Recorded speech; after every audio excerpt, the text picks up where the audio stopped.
Um abismo chama outro. Essa frase aparece no livro dos Salmos, no capítulo 42, versículo 7. Um abismo chama outro ao ruído das tuas cachoeiras. Todas as tuas ondas e vagas têm passado sobre mim. Não é uma frase sobre geografia, é uma frase sobre a alma. Existem tristezas rasas, aquelas que passam rápido, que incomodam por um momento e depois se dissipam. Mas também existem tristezas profundas, pesadas, quase oceânicas. O salmista não está apenas um pouco abatido, ele se sente submerso. Ele diz: todas as tuas ondas passaram sobre mim. E existe algo curioso nisso.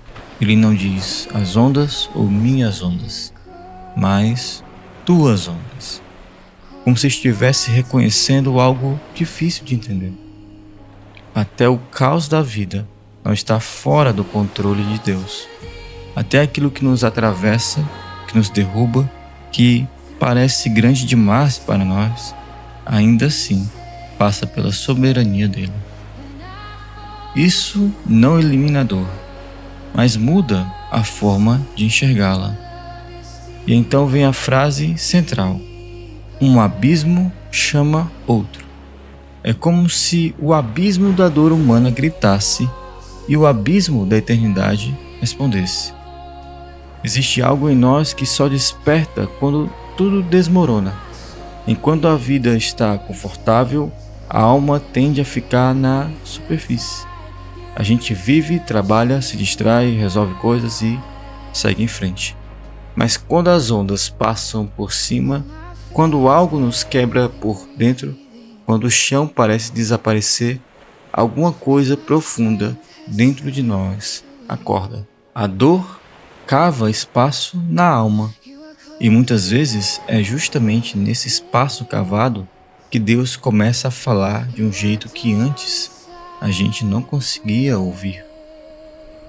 O ser humano é feito de camadas. Na superfície está a rotina. Logo abaixo estão nossos desejos, nossos sonhos, nossas preocupações.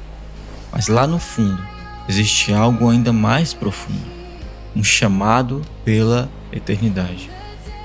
Existe um tipo de vazio dentro do coração humano que sucesso não preenche, um eco que aplauso não silencia, um espaço que nenhuma conquista consegue ocupar completamente. E quando o salmista sente o abismo da aflição, ele percebe que dentro dele já existia outro abismo, um chamado por Deus. Porque só o infinito consegue preencher o que é profundo. E então vem algo ainda mais surpreendente. Deus também é profundo. Tão profundo que muitas vezes não conseguimos compreender completamente seus caminhos.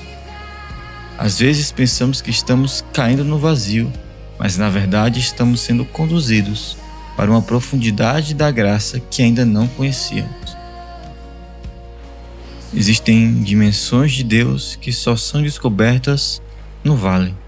Existem aspectos do amor de Deus que só são percebidos quando a gente se sente pequeno, frágil, sem controle.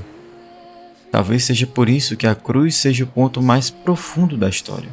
Ali, dois abismos se encontram: o abismo do pecado humano e o abismo da santidade divina. Quando Jesus grita na cruz: Deus meu, por que me abandonaste?", aquele grito carrega o peso mais profundo da história humana.